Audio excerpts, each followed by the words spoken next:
ശുഭരാത്രി, സുഖനിദ്ര. പ്രിയമുള്ളവരെ, ക്ഷമ ചോദിക്കാൻ നമ്മൾ ഒരു മടിയും കാണിക്കണ്ട. എല്ലാ കലഹങ്ങളും തുടങ്ങുന്നത് ഇഷ്ടപ്പെടാത്ത പ്രവൃത്തികൾക്കെതിരെയാണെങ്കിലും പിന്നീട് അത് ആ പ്രവൃത്തി ചെയ്ത ആളിനെതിരായിട്ട് വരുന്നത് കാണാൻ സാധിക്കും. നമ്മൾ കണ്ടിട്ടില്ലേ, നല്ല കാര്യങ്ങൾ പറയുമ്പോൾ അത് കേൾക്കുമ്പോൾ അത് ഇഷ്ടപ്പെടാത്തവരുണ്ടാവും.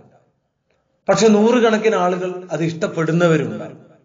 പക്ഷെ ഇഷ്ടപ്പെടാത്തവർ പറയും, ഇതല്ല വേണ്ടത്, ഇത് ജീവിതത്തിൽ കാണിക്കൂ എന്ന് പറയും.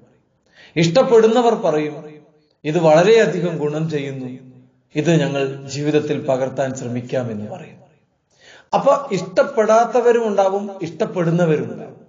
അതുകൊണ്ട് നമുക്കൊരു തെറ്റുപറ്റി എങ്കിൽ ക്ഷമ ചോദിക്കുന്നതിന് മടി കാണിക്കേണ്ട ഒരു കാര്യമില്ല.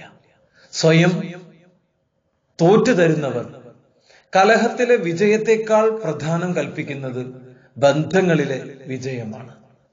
എത്ര അമർഷത്തോടെ പാഞ്ഞു ചെല്ലുമ്പോഴും ക്ഷമിക്കണം എന്ന വാക്കുമായി നിൽക്കുന്നവരെ എങ്ങനെ തോൽപ്പിക്കാൻ സാധിക്കും?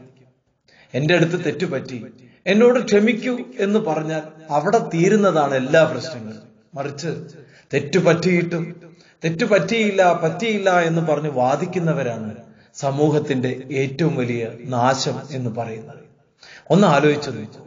പരസ്പരം ക്ഷമ ചോദിച്ച് ഹൃദയത്തിൽ ഇടം നേടുക എന്നതാണ് ഏറ്റവും നല്ല മാർഗം എന്ന് ചിന്തിച്ചുകൂടെ? ക്ഷമ ഏറ്റവും കൂടുതൽ ഗുണം ചെയ്യുന്ന ഔഷധം തന്നെയാണ്.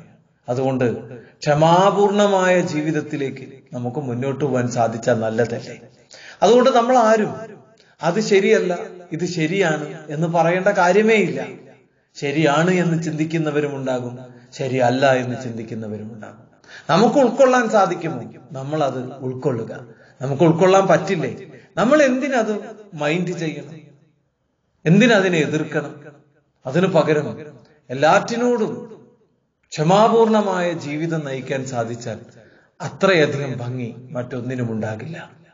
ശുഭരാത്രി, സുഖനിദ്ര.